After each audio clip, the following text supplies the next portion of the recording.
Welcome to Heaven's Gate.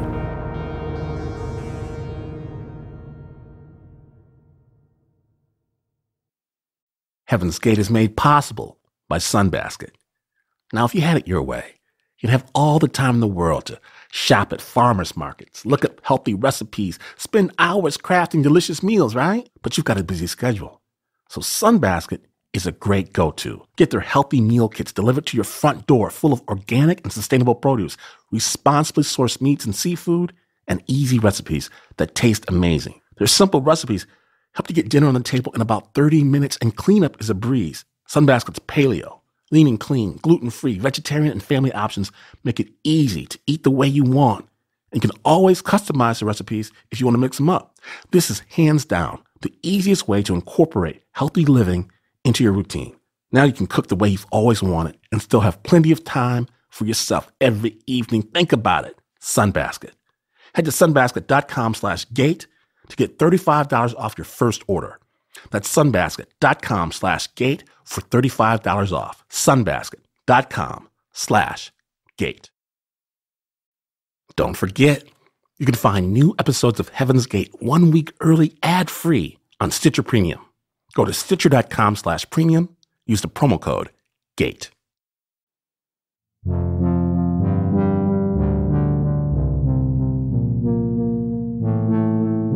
Hi, Heaven's Gate listeners. You probably don't know me, but my name is Jenna Weiss-Berman. I'm the executive producer of this show and the co-creator of Pineapple Street Media. We're producing Heaven's Gate with Glynn Washington and Stitcher. We make a bunch of shows that I hope you love and already listened to, like Missing Richard Simmons. We also do a show with former U.S. Attorney Preet Bharara called Stay Tuned. And we do a lot more shows like Women of the Hour with Lena Dunham, Making Gay History. So if you're looking for a podcast, check those out. But for now, let's focus on this podcast because I'm not here to talk about those shows. I'm here to talk about Heaven's Gate. This week, we're doing something pretty special. We're taking a week off the bigger story, and instead we're diving into the story that made me really excited to work with Glynn Washington as the host of this show. Glenn's already told you a bit about how he grew up believing in a kind of end times Christianity, but there's a lot more to it. And a lot of you have emailed us and asked to hear more about Glenn's story, so this week I'm going to ask him some questions. Toward the end of the show, we'll give you some more clues about the series, more about what happened after T, aka Bonnie Lou Nettles, died, and we'll tell you about what the group did next. And we also want to hear from you about your experiences with cults or just your experience listening to this show. I'll tell you how to reach us at the end of this episode. We really do want to hear your reactions. But for now, without further ado, here's my conversation with our host, Glynn Washington.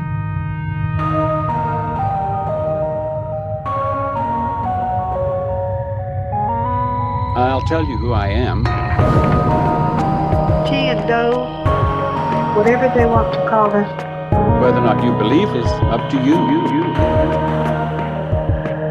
We all have to deal with demons. We're trying to teach you how to prepare yourself.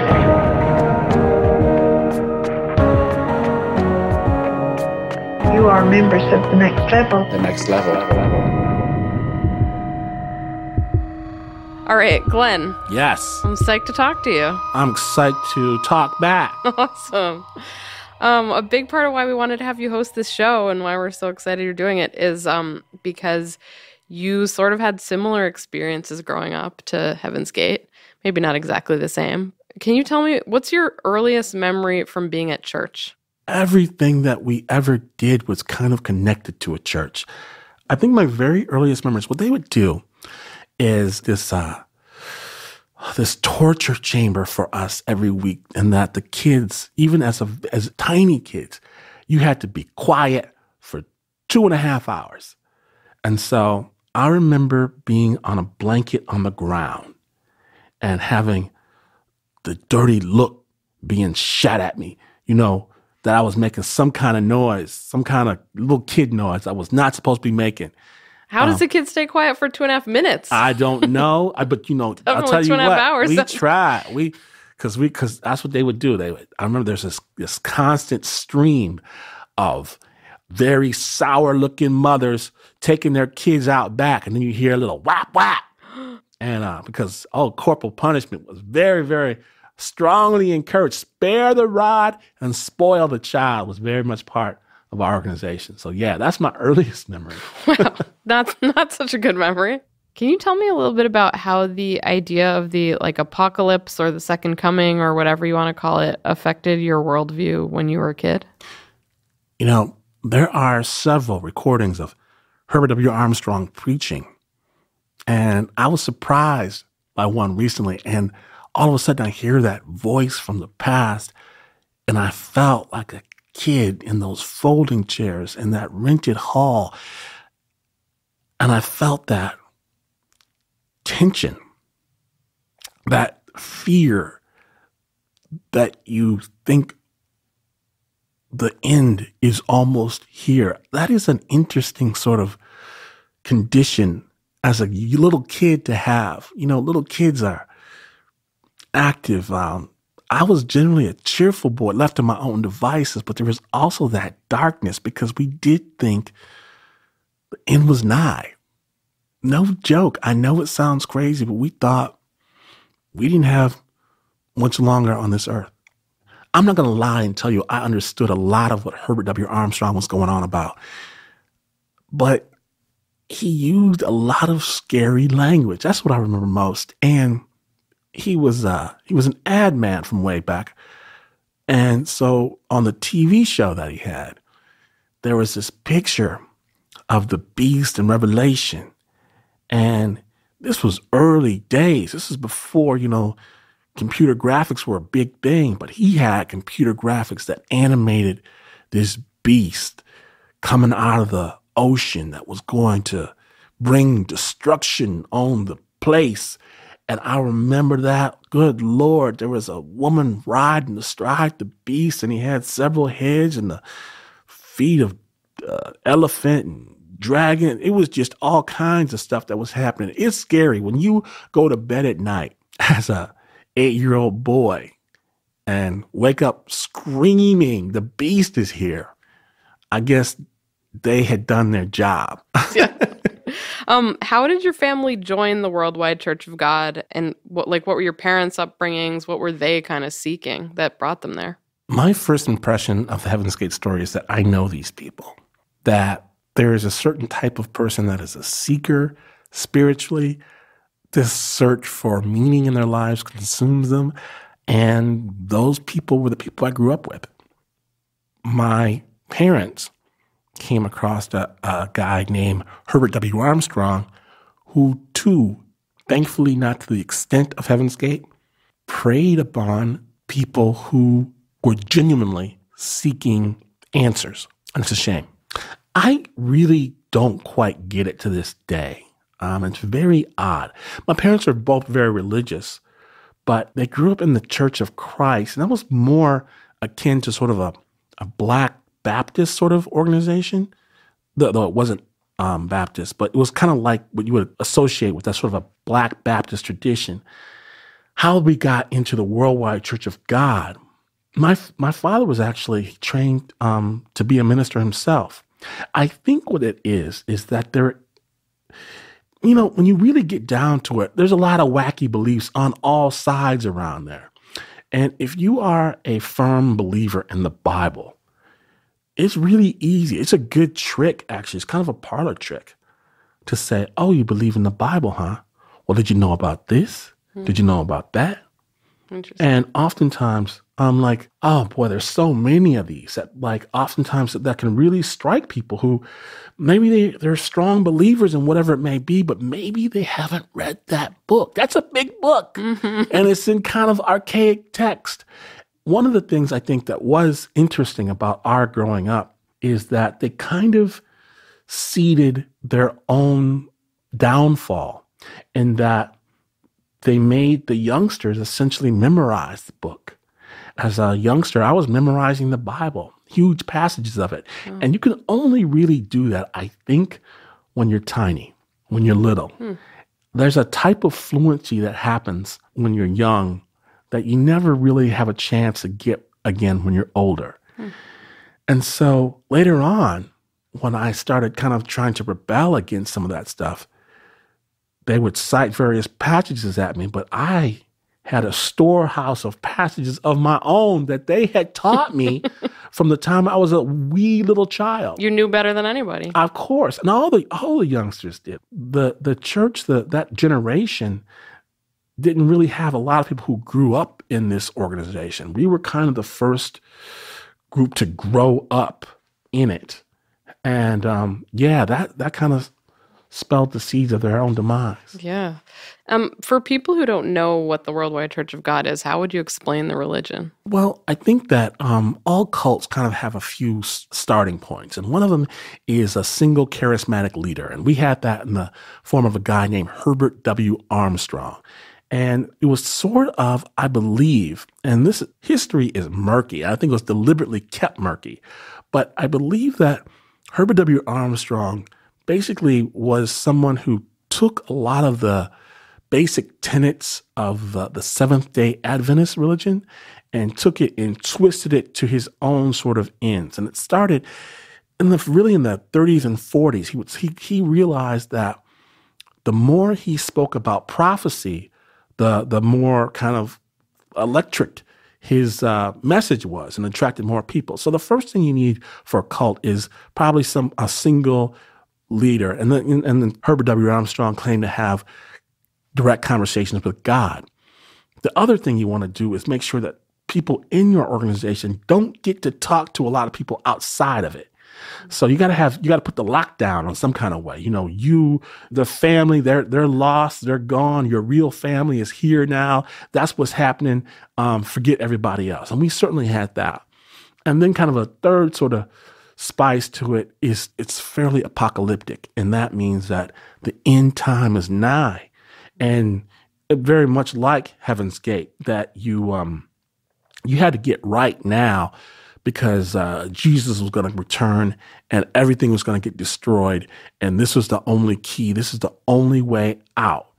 And you mix those things up together. You mix them up in various different types of formulas. But that's generally, from my experience, what a cult is made of. How long were you a member of this cult? I was a true believer. I had some issues on the edges, but I thought that generally this was the truth until my late teens. Wow. I was a believer. I wasn't someone on the outside looking in, which to me right now is just stunning that I would cede so much of myself and my personhood to an organization. I can only shake my head now when I look back because it really was encompassing and who you were allowed to speak to, especially as a young person, particularly who you were allowed to date. Who were you allowed to speak to and date? In my case, no one, because there's a very strict racial segregation aspect in that blacks and whites were not to be mixed and such, which was all well and good because I certainly loved the sisters, but in my area, there weren't any. Were you the only black family? Yes. Oh, wow. And on the Grand Rapids, Michigan area, for a long time, we were the only black family. And then there was one or two more. Unfortunately, they had sons as well, so it wasn't... So there was literally no one you could date. We had to go far and wide. This is what's terrible. I lived in Grand Rapids, and an hour and a half away, there was a black girl, right, in the church. I was like, oh, Lord. And everyone would be like, there's one for you. There's one for you. One option. There's one for you, yeah. Her father, I believe, was white. And so it was, and it's terrible for her too. She's in the middle of this whole vast sea. She can't do anything, but she flipped the script. She sent a letter to headquarters in Pasadena, California, where you could get a review of your racial classification and you could get a reassignment, which she did. She took a lot of flash in it, took a picture, sent it in, and all of a sudden, the only black girl for 150 miles got a letter saying that she was, for all intents and purposes, now with responsibilities, white. Oh my God. Yep. Wow. So would you say it was a white supremacist vibe? There's a lot of white supremacist elements of it. Yes, absolutely. There's something called the curse of Ham. Noah had 3 sons in the Bible, Shem, Ham, and Japheth. And according to this theology, Shem was the progenitor of the white races. Ham was the progenitor of the black races. And Japheth of the Asian, because there's only 3, there's only 3 Only races. 3 races, yeah. And so, but Ham was cursed.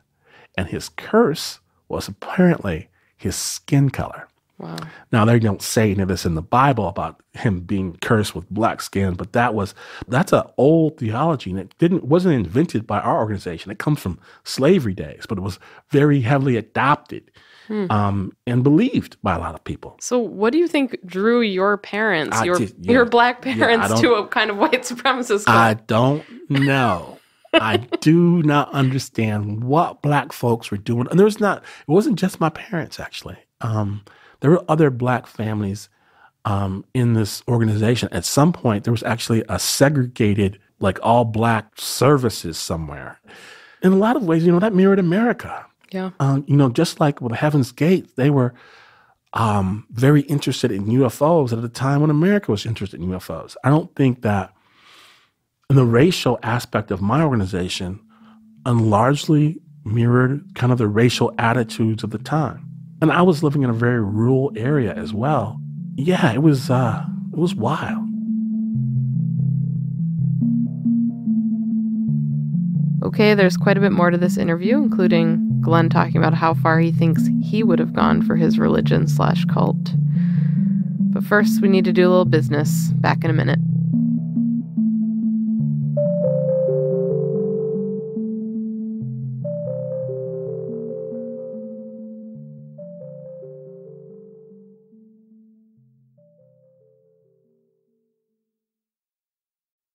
Support for today's show comes from Squarespace. You ready to start your new business? Make it stand out with Squarespace. Beautiful templates created by world-class designers. Squarespace makes it easy to turn your idea into a new and unique website. And we would know. We made our website with Squarespace. Head to heavensgate.show to check it out. Customize everything from look and feel to settings and products. And use Squarespace's analytics to help you grow in real time. Not to mention, everything is optimized for mobile right out of the box. And with over 200 extensions to choose from, Squarespace offers a new way to buy domains. And best of all, there's nothing to install, patch, or upgrade. Ever. Head to squarespace.com for a free trial. And when you're ready to launch, use the offer code GATE to save 10% off your first purchase of a website or domain. That's squarespace.com, offer code GATE.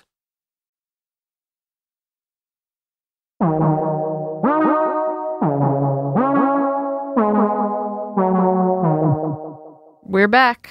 I'm Jenna Weiss Berman, executive producer of Heaven's Gate, and we'll just pick right back up with Glynn and his family in the Worldwide Church of God. Do you know how your parents first found out about the group? Yes, the founder, Herbert W. Armstrong, he was multimedia before multimedia was cool. He had a radio show, a TV show, a magazine. I believe my mother started listening to him on the radio, and from there kind of brought my father along. So did your parents cut off their whole family except their kids, basically, when they joined? At times, yeah. And, terrible things. Like I remember my grandparents trying to send us like Easter baskets or Christmas presents, which were forbidden according to our religion, and they would throw them in the garbage. Oh, no. And we wouldn't have contact with them, sometimes for years at a time. And sometimes it would loosen up a bit, but then it would get tight again. I still deeply regret some of those walls that were put up because I didn't grow up with my other cousins the way they grew up together. We were very much apart. Yeah. And how long did your parents stay in the group? Until my late teens. Then the group essentially imploded. What happened? The founder died. Oh. Yeah. So again, a very common story. Familiar story. Yeah. This whole story with Heaven's Gate has made me really consider, like, if he had given us something to drink so we could go meet Jesus, I'm guessing that between 70 and 90% of the people would have drank it. And that's a scary, scary, scary thought. And another reason why I really appreciate this sort of look back, it's like, what if it seems like anything could have gone wrong and we might have been in a mansion in San Diego?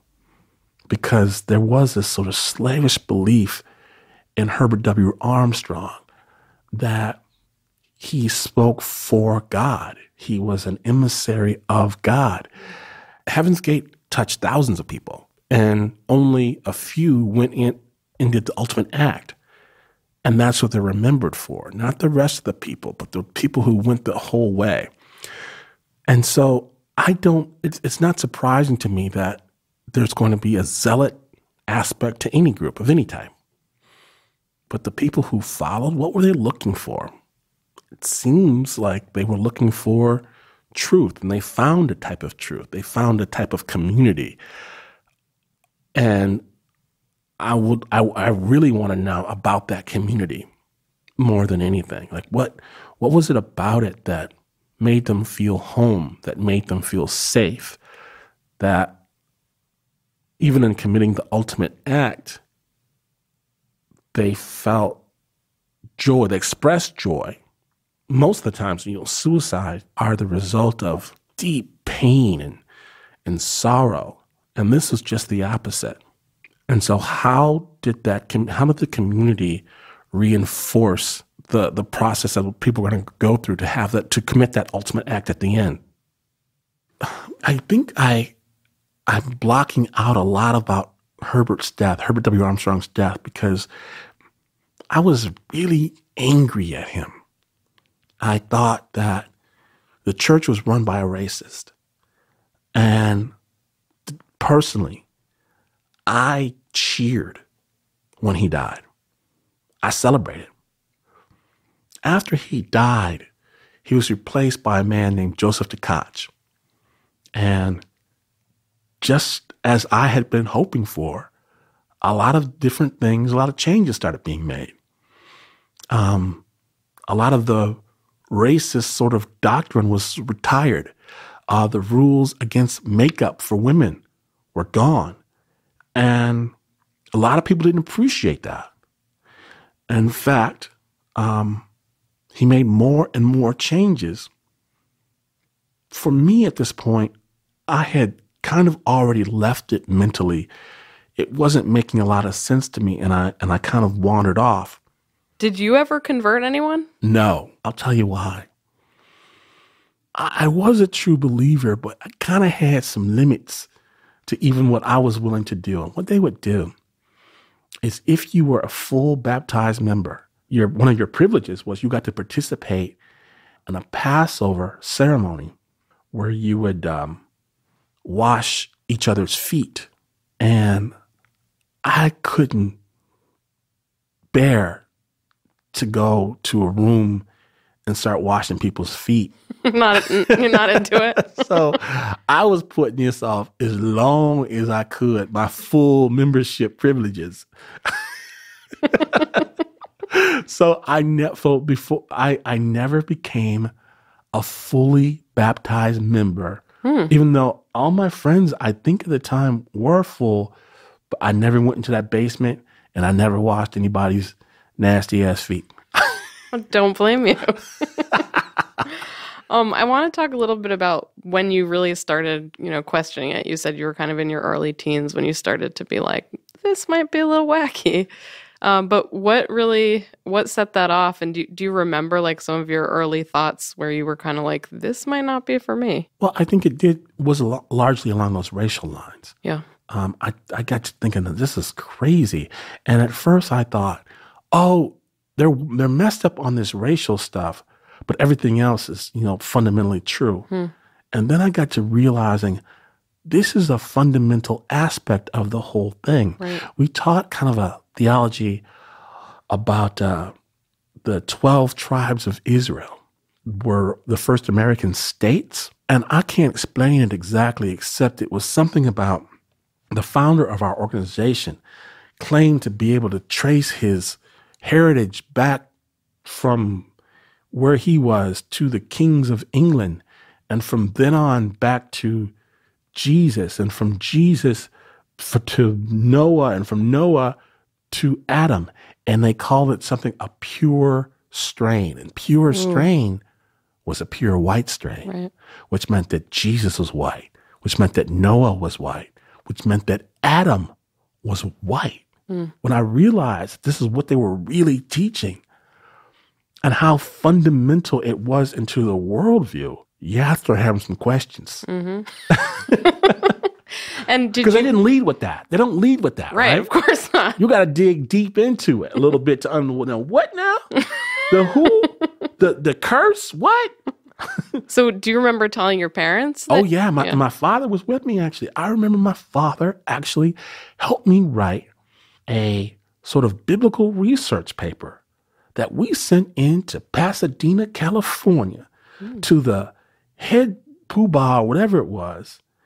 And we got some little shiftless, ridiculous letters back. But there was like a few people in the church that were trying to change the doctrines, and you'd find other people who agreed with you, and you'd communicate with them. It's not like today when you got the internet and it was just so easy. No.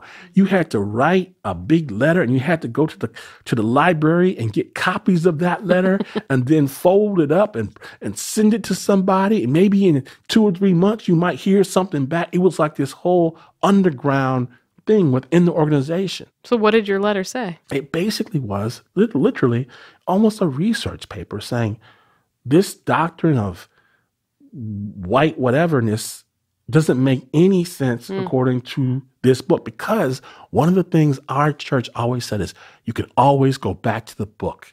You can go back to the book. The book will prove itself. And you had it memorized. Right. And that's a thing, too. I did have it. Large sections of the Bible and things memorized. Somebody might want to cite a passage. Well, oh, really? Well, let's keep going. What does it say next? Yeah. Don't try to confuse this question, because I got you, baby. You're like, you think you know more than me? Mm-mm. Right. But because in putting all that together, the Bible says a lot of different things. But the conceit or the concept of race, it wasn't really invented then. Yeah. It can be overlaid with it. And here's one thing, too. It struck me so hard. There's a passage in the Bible, and this is used in our own history against black folks, too. But there's a passage in the Bible that says that it is okay for a master to beat a slave as long as the slave is able to get up in 3 or 4 days. Then it's cool. Now, if the slave dies, that master can be held responsible. But if he's beaten to the point where he can get up in a few days, well, that's his business. And it tells you why. It says because the slave is his property. And this passage was been used very regularly by our country, by people that the founding fathers and such, by building the institution of slavery into the Americas. This was cited.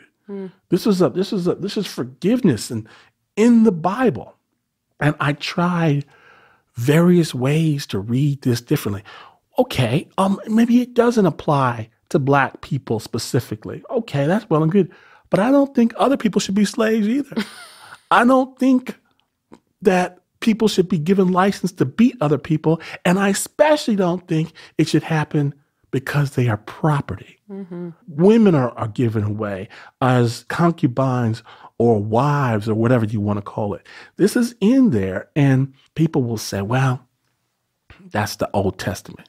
Things change in the New Testament. And I was thinking, well, why is the Old Testament cited over 100 times in the New Testament? That dichotomy is not as strict as I might have liked it. And when I started looking into it, the book itself started getting away from me. And what happened was my pastor, to his credit, when I was going through these questions, and he gave me a book, and it was called Who Wrote the Bible? He gave it to me. And I read it, and I read it again, and I never went back. This is why this story, I think, is going to be so interesting is to unravel the mystery and take away the otherness of the whole situation. It looks so foreign from a distance, and I'm hoping that the closer we get to it, the more pedestrian it looks. I'll bet that every single thing that's going on within that group, that when we look at it more closely, we've seen something like it somewhere else. Glad you've listened this far. We've got more. We'll be right back.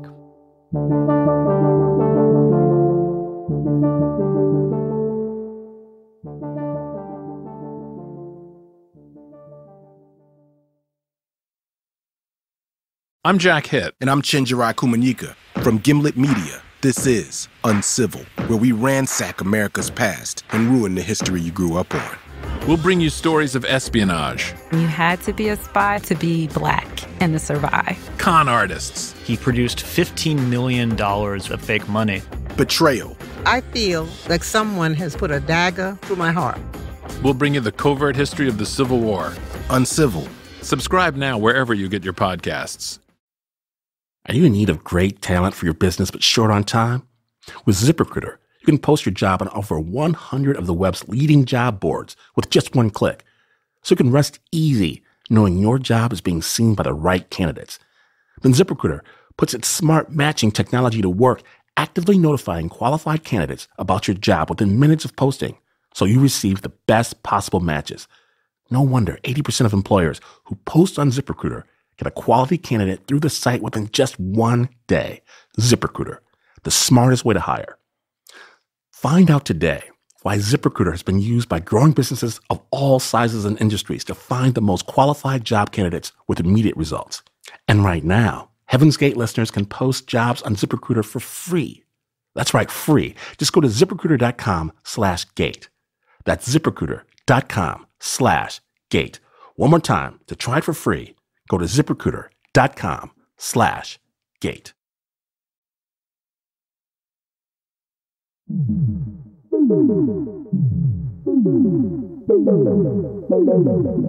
Hey, it's Jenna. I'm back with Glynn Washington, and I wanted to hear about where Glynn and his father are spiritually now. So it sounds like your dad kind of supported you writing this letter. Oh, my father did. He thought too. Again, it seems weird that we were in this cult in the first place, but my father, he's not like a Tom or anything like that. Mm-hmm.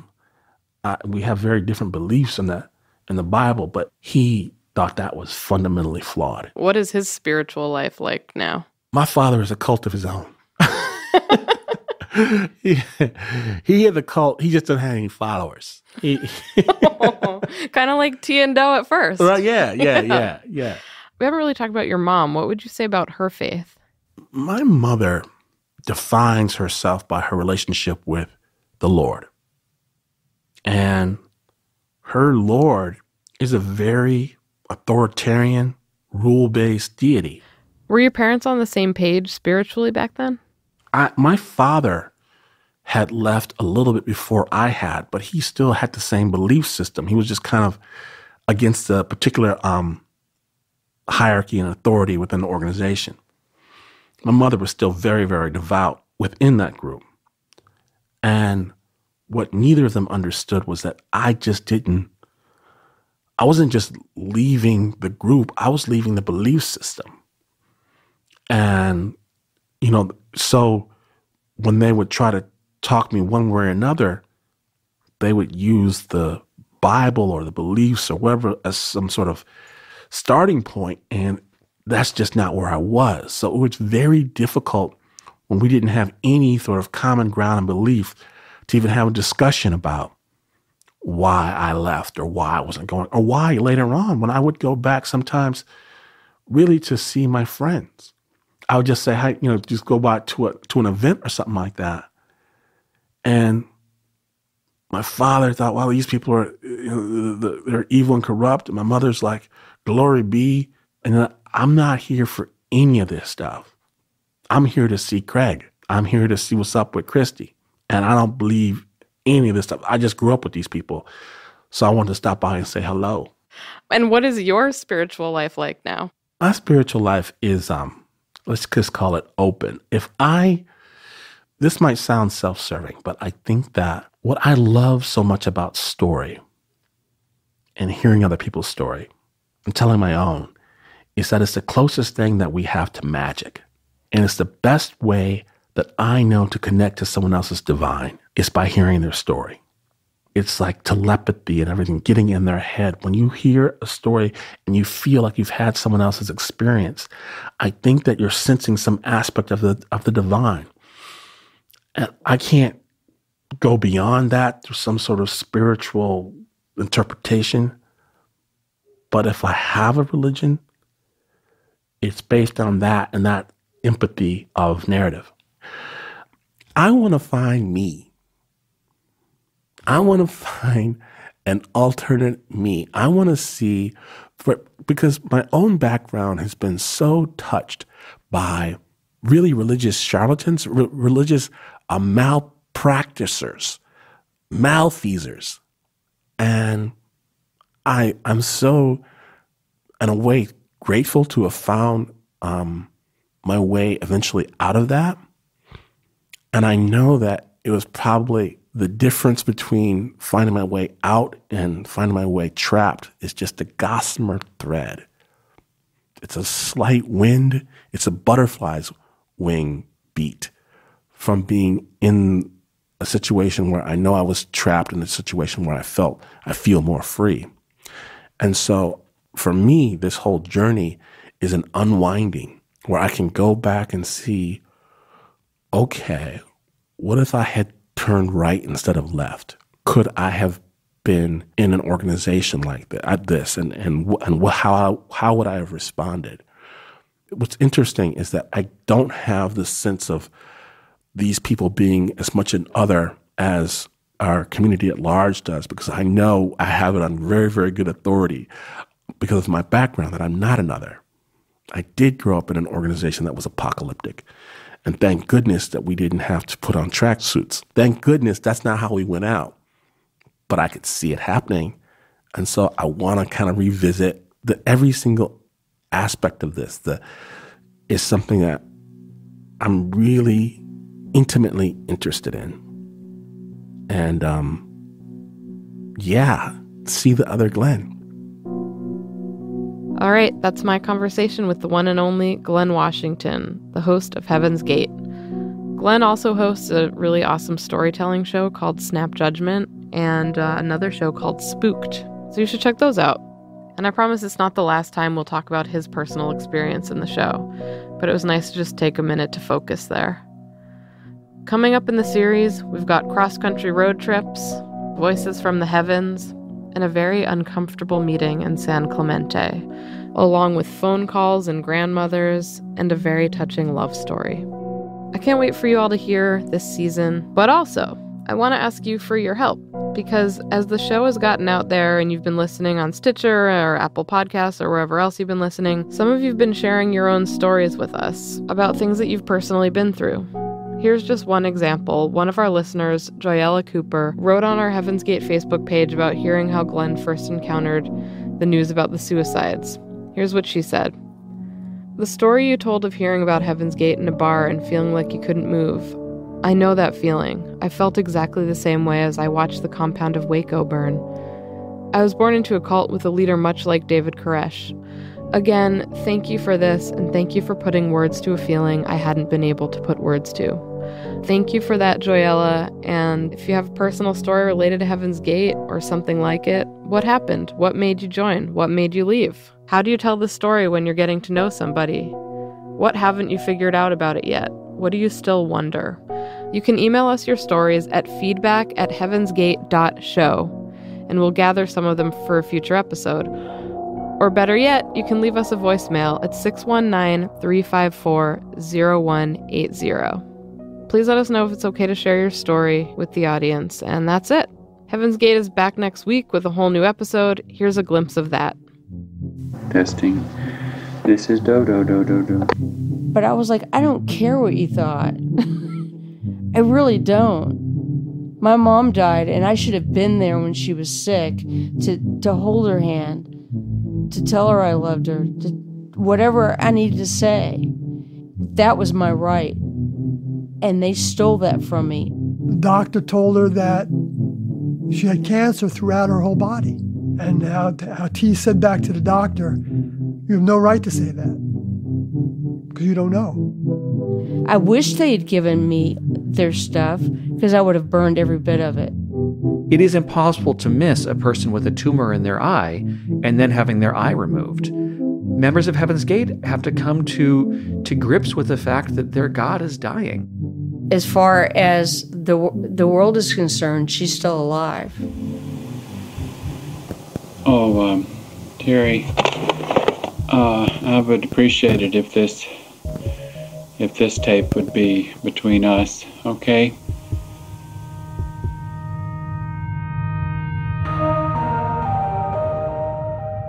Heaven's Gate is produced by Stitcher in collaboration with Pineapple Street Media. Our team includes Ann Hepperman, Barry Finkel, Diane Hodson, Josh Gwynn, Osha Secker, Jess Hackle, Dan Taberski, Peter Clowney, Casey Holford, Jenna Weiss-Berman, Max Linsky, Chris Manning. Special thanks to Ben Zeller. I'm your host, Glynn Washington. This show deals with some difficult topics, like suicide. It can sometimes be hard for people to talk about suicide or get help if they're in danger. But we want you to know that help is available. There are resources available. People want to help you. One excellent resource is the National Suicide Prevention Lifeline. It's free, it's confidential, and it's available 24 hours a day, 7 days a week.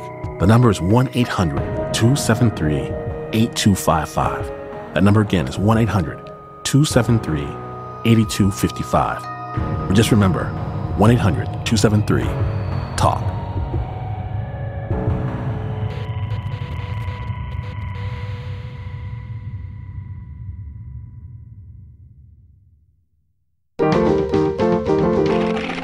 Stitcher. I don't know, but you were supposed to get the point.